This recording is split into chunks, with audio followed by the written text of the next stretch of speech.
Just 1 second, I lost my script.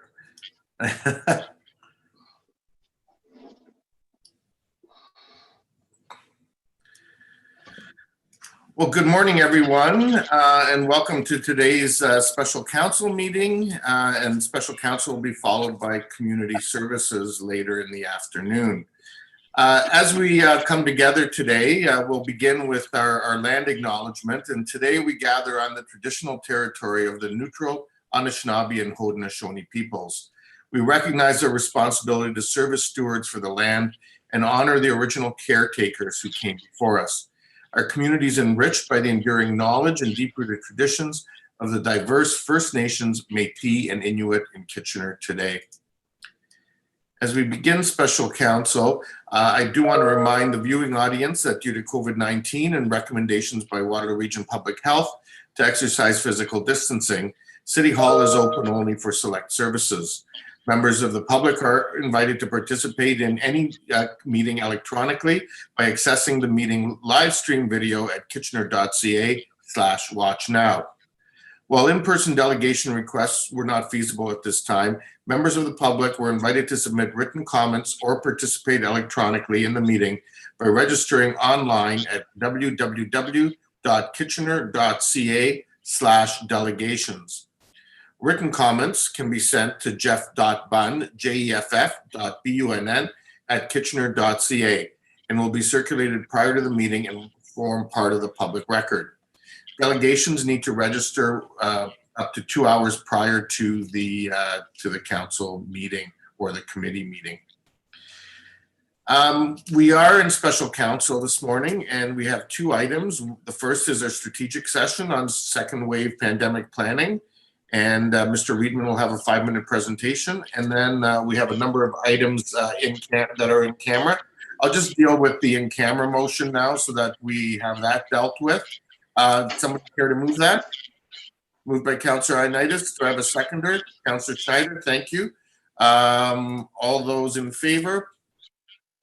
Any opposed? That's carried. Thank you. And now we'll move on to item number 2, which is the second wave pandemic planning. And I will turn it over to Justin.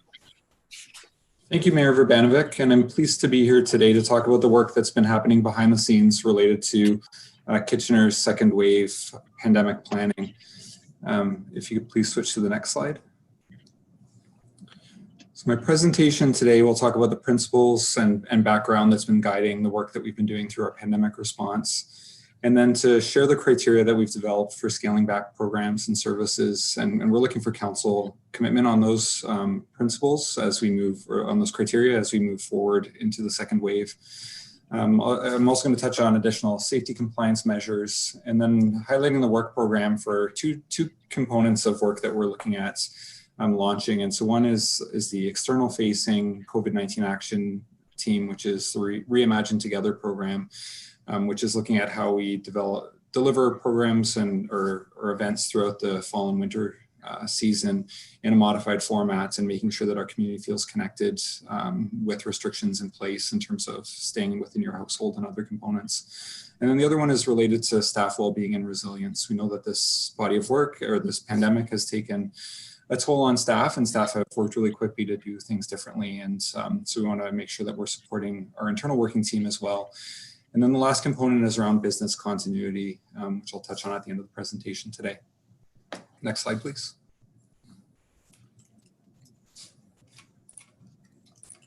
So throughout the city's pandemic recovery response, the plan has focused on meeting the needs of the community by providing valued programs and services to businesses and residents, ensuring the health and safety of city employees and community members, contributing to community and global efforts to slow the spread of COVID-19, and to minimize the city's projected 2020 financial deficit. So this framework has really allowed the city to reopen many of the 200 services operating out of more than 70 facilities, while ensuring the safety of employees and residents is not compromised. Staff have invested considerable time and thought into building programs and facility plans, the addition of protective equipment, physical distancing practices, health screening, and staff training. These measures have allowed a variety of programs and services to be delivered safely and effectively, including thousands of camp participants, sport training and team play, access to computers, food programs, and other recreation activities, just to name a few. Next slide, please. So as the province enters into a second wave of COVID-19 infections, the city intends to continue to deliver as many programs and services as possible in a safe manner so that the community well-being, mental health, and physical fitness can be supported in a variety of ways. The province is taking a regional approach to scaling back and will make recommendations based on transmission rates within public health units or regions. Staff are monitoring the changes occurring in Toronto, Peel, York, and Ottawa to plan for any potential service delivery changes and to be prepared as we may potentially enter into a similar component if infection rates continue to rise in our region. Next slide, please. So any one of these criteria could result in specific programs being scaled back, and that each program and service will be evaluated using a risk-based approach. And so the criteria that we've outlined here are public health or provincial recommendations. And so we've already seen what's happened in those 4 hotspot regions that I've already talked about. The next one is COVID-19 infection rates and outbreaks increased significantly in elementary and high schools. And this is really related to our youth programming, which is a big focus of the programs and services that we offer and a target demographic. Community spread of COVID-19 continues to increase, and that most of the COVID-19 transmission is not traceable to any type of activity. And so this one's really important. If we don't understand where COVID infections are coming from, we could be contributing to those. And so we may need to scale back our programs. All of us may have seen the unfortunate incident with the spin class in Hamilton. And so we really want to focus on where those COVID infections are coming from. And if we've lost control of tracking them at the regional level, we would want to use that in our decision making. The next one's around a lack of enrollment or participation in individual programs and services. So if we're only seeing 1 or 2 participants or a small number in some of these, we may need to scale them back just based on cost effectiveness and try to slot people into different programs or offerings. And then the last one is related to staff, increased staff absenteeism, either due to illness, self-isolation, or caregiving responsibilities. And this is really to ensure that we have staff that can deliver and support individual programs and services. And so I'll continue on until the end of the presentation. We can come back and talk about these criteria as we move into the open debate. But if we can go to the next slide, please. And so, of course, any plans and protocols are only as good as user compliance. And so we've heard some anecdotal evidence of a lack of compliance around physical distancing, particularly in parking lots before and after hockey games and other components. And so staff have begun to document any public compliance issues, and this data is being used to determine if more formalized spot checks, warnings, or even potential cancellations of programs or services are required. So we're also looking at enhanced and coordinated messaging, which will continue to ensure that the city can continue to deliver value in programs and services in a safe and effective manner. So we do really want to make sure that people are following the protocols that are put in place. Without those, we're not able to deliver programs and services because we could see increased infection rates. And we think we have good plans and policies in place, but again, it's really up to those individual users to comply with those to make sure that they're effective. Next slide, please.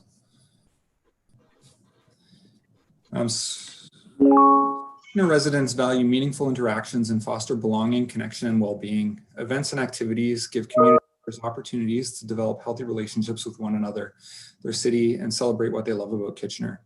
The Reimagine Together program, which is external facing, is proposed to deliver a series of culturally diverse alternatives to regular community events, recognizing that many festivals, events, holidays, and celebrations are canceled or limited to household celebrations due to COVID-19 restrictions. The program will create opportunities for people to be connected and to enhance community spirit while actively reinforcing public health protocols. The main goal of this program is to give residents an opportunity to connect and feel like they belong. To support the Kitchener community, the action items that have been divided into 5 streams, which are the safe celebrations, which is about developing guidelines and leading the way in our community to ensure that safe celebrations can occur. Love My Neighborhood is a program about developing and producing diverse offerings and online programming, such as Kitchener Says Thanks online music series, which was presented previously. The Healthy Living series is about providing all ages of our community with a variety of options to get active throughout the winter months.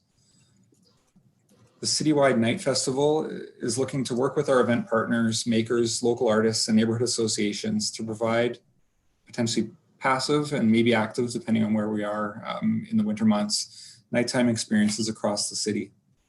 And lastly, the opportunity map and programs will be an online resource for the community to be tourists in their own city and to rediscover hidden gems. Next slide, please. In terms of our internal focus program, the Team Kitchener COVID-19 Action Team is focusing again on our internal staff and supports. And so the prolonged duration of the pandemic will also take a toll on staff who are delivering services in a variety of ways and continue to work hard to deliver valued services that our community relies on.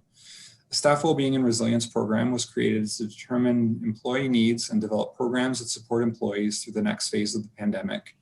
The high-level objectives of the Staff Wellbeing and Resilience Action Team are to identify key social emotional staff needs, including those unique to the pandemic period, and develop a comprehensive program to provide appropriate response and supports, enable teams to sustain meaningful connections while working remotely or from different work locations, coordinate current mental health and wellness work underway, and effectively share results and supports with staff. Also identify gaps in work that needs to be accelerated and addressed as required. Ensure senior management visibility and communications, including recognition for staff efforts. While this and the Reimagine Together program are still being refined, staff will work within existing budgets where possible to deliver both of these programs. Next slide, please.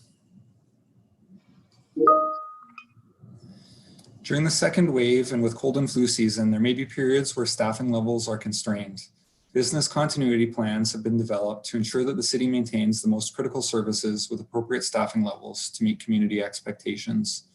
Staff are using emergency objectives, which are listed in Appendix C, to prioritize work in case there are critical staffing shortages during a second wave or future waves of COVID-19 infections. It's important to note that there may be other responses that occur which will need to shift priorities temporarily. Example of this would be a wind or an ice storm where forestry becomes a more elevated response. And you can see the prioritization as listed in Appendix D at a high level. Next slide, please. And lastly, the recommendations that are in front of council today are first related to the criteria to decide when programs and services are scaled back, and then getting confirmation on the two work plans that are listed in Appendix A and B and were shown on the previous couple slides around the COVID-19 action plans. We'll turn it over to council for any questions or discussion. Okay, thank you. We've got, at this point, Councillor Singh, you're in the queue, so go ahead.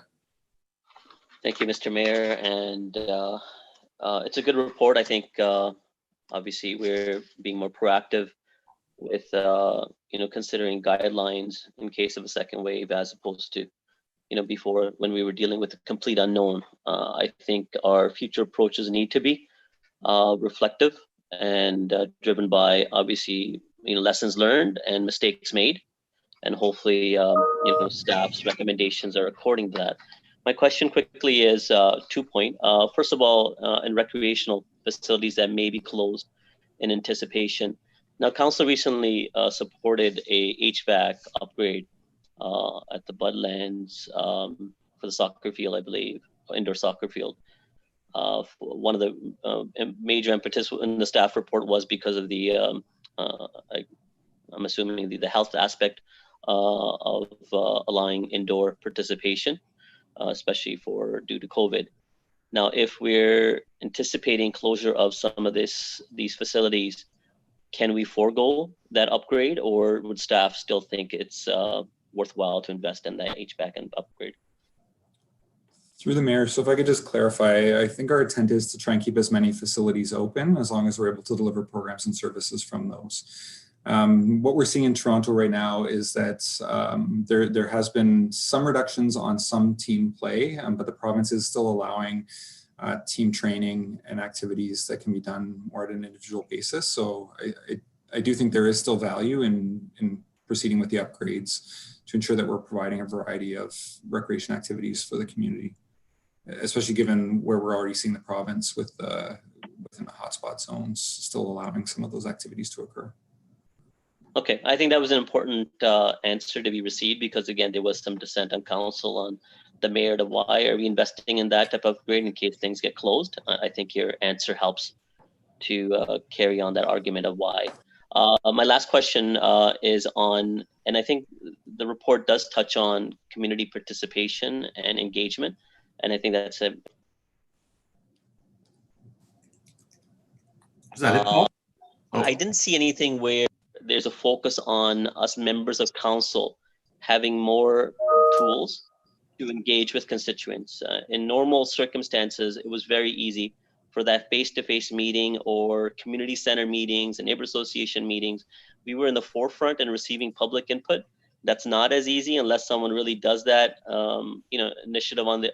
initiates that connection on their own from a resident perspective. But we want to be able to show that we're out there and we're available.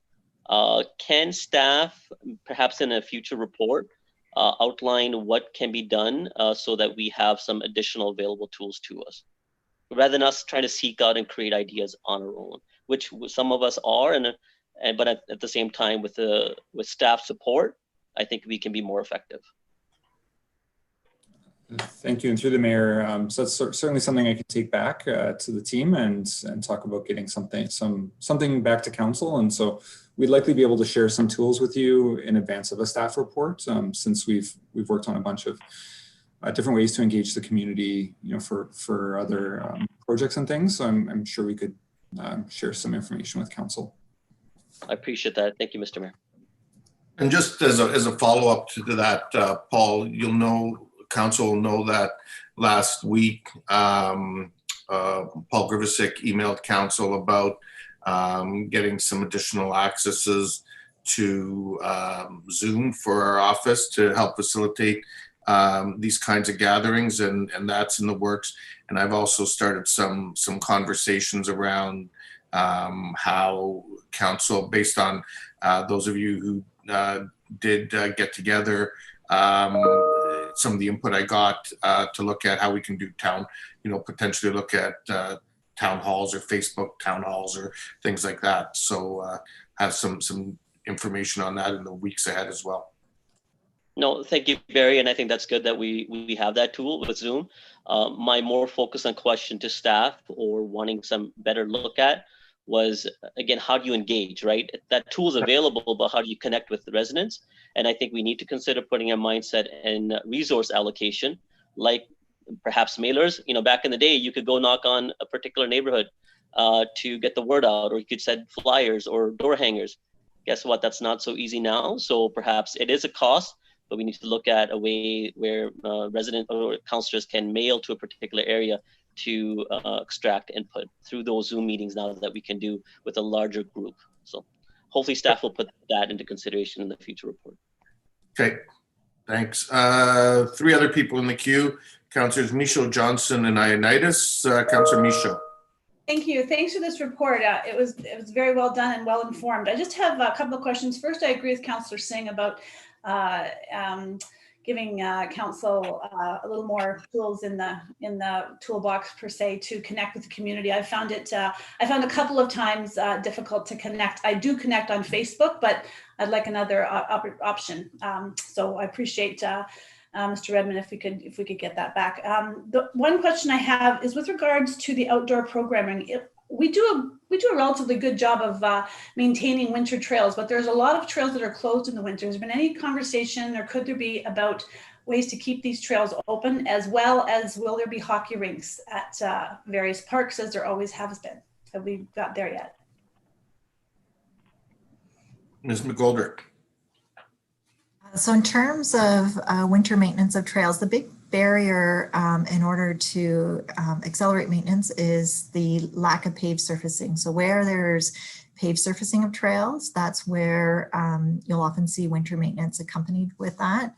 But where there's stone dust, the winter maintenance activities actually cause significant damage. And so that's not a service level that can be supported.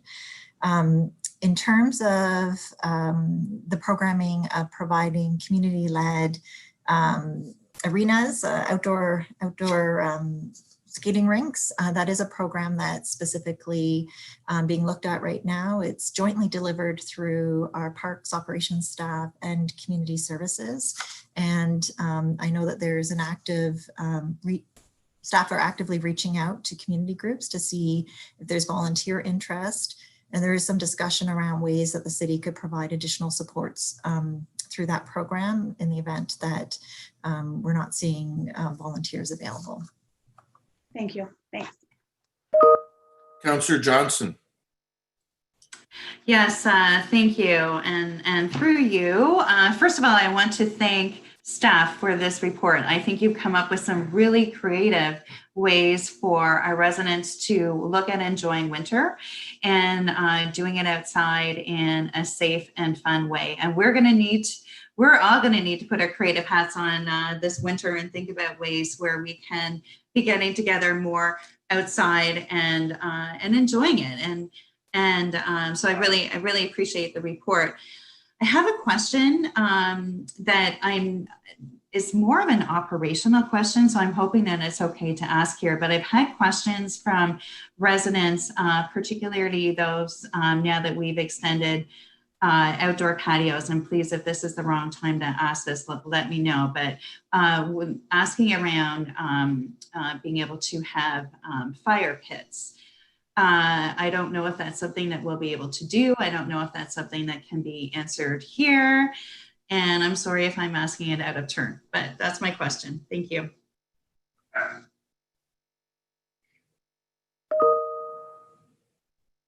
Mr. Reedman. I'm just looking to pull up an email from our fire chief to be able to assist with the response on this one. Just one moment, please.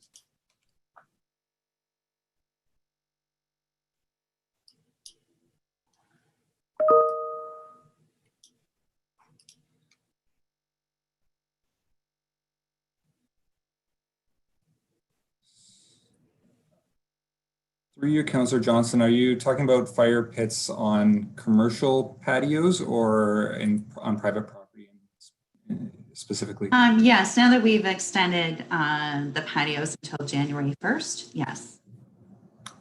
And I'm sorry, Justin, or Mr. Reedman, if I put you in an awkward position here. I should have asked this ahead of time. My apologies. No worries. And so, so fire pits or chimeneas are likely an inappropriate choice for patios, but heaters are applicable as long as they meet the fire safety requirements. And so there are some restrictions with distances from buildings and other components that make them a bit more challenging, but having propane heaters and other components that are set up effectively are an option for those patios to have heat. And so I know of a few patios that have already launched with those. Okay, thank you. So if business owners did have a question around that, just to make sure that they were doing the right thing, should they go through us, or is there a mechanism of someone that they should be connecting with? Through the mayor, so they can reach out to our economic development team that can help outline the guidelines for patios, and they'll work with our fire prevention officer to make sure that that anything that's done on a patio is set up safely in accordance with fire guidelines. Thanks so much. Great. Councillor Ioannidis. Thanks, Barry. I guess my question is in regards to kind of a follow-up through what Councillor Michaud and Councillor Singh mentioned. Wondering, if we, and it's this is no form of criticism or anything, but is there any way that we could have increased communication through council, in particular, not just the mayor broadcasting messages and stuff? Because it really did feel at the time when this all went down that it looked and it appeared, and I've heard and I had comments from people saying, what are we doing, like, as council members, because it looked like we were doing nothing. So I just would like to see us move forward with a better communication strategy as a whole, maybe a little bit more equitable throughout the corporation when it comes to broadcasting those messages. Other than that, I think the document and the stuff that staff have done before, previously dealing with this issue has been tremendous and nothing but incredible work. And so if you can address that, that'd be great. Ms. Robb? So thank you, Councillor Ioannidis. I was just having a conversation with the Chief of Staff last week about this item, and so he mentioned that it's something that a few people have an interest in. So we'll be meeting with the constituency assistants and with Paul to see what other levels of support might be able to be provided in terms of that enhanced communication. So thank you for the suggestion. Okay, that'd be great. And just one further comment about the HVAC, since when that came up. I'm in the personal opinion that I think we should be doing this throughout all our facilities. But anyways, I touched that with Dan earlier in the pandemic. But anyways, I just want to raise that and be in favor of those types of upgrades. Okay, Councillor Marsh. Yeah, Councillor Ioannidis's last comment brought to mind, we have options, even locally made air purifiers that work to reduce the risk of spreading COVID-19 with their high level HEPA filters. And I'm just wondering, has the city invested in any of those, and could we look to do so if we have not? Ms. McGoldrick? So through the mayor, our facilities team have looked at best practices associated with filter systems and HVAC systems. So the difference at Bud Park was that there was no HVAC system in place in that facility, which required the upgrade.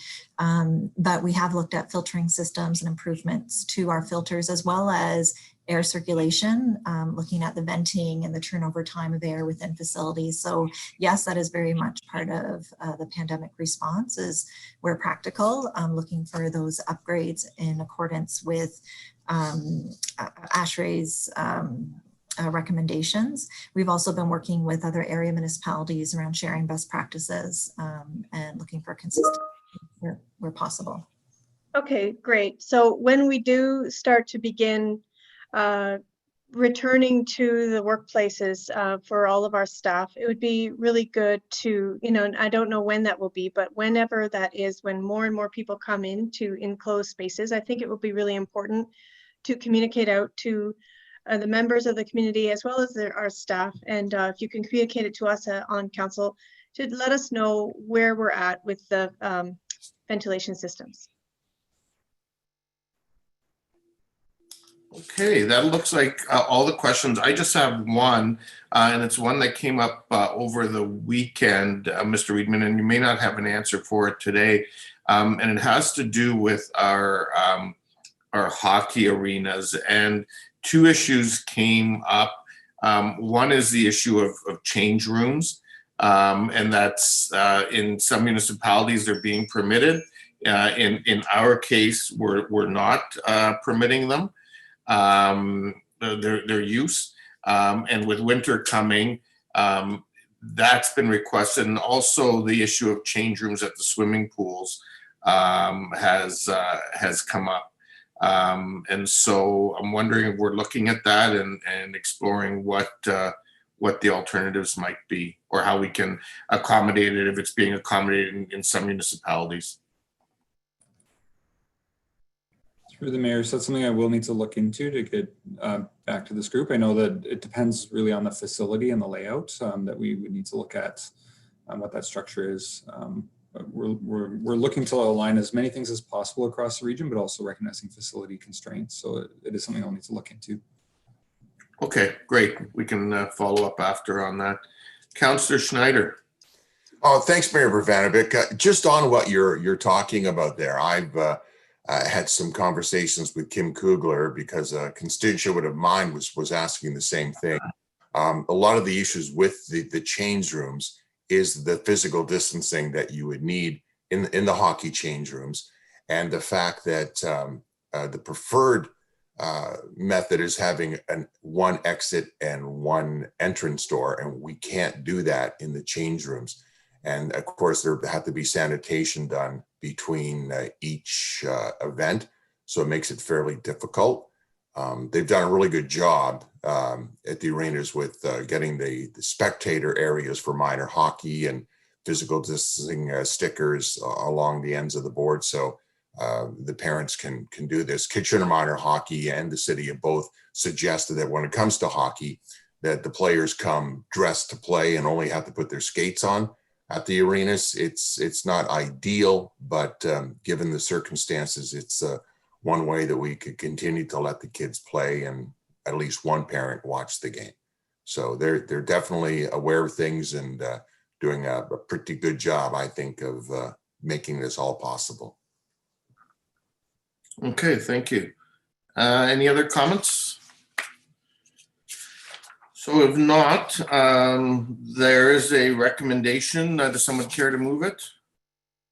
Moved by Councillor Johnson, seconded by Councillor Michaud. Any further discussion? If not, all those in favor? Any opposed? That's carried unanimously. Okay, and we've moved going into, into cameras. So move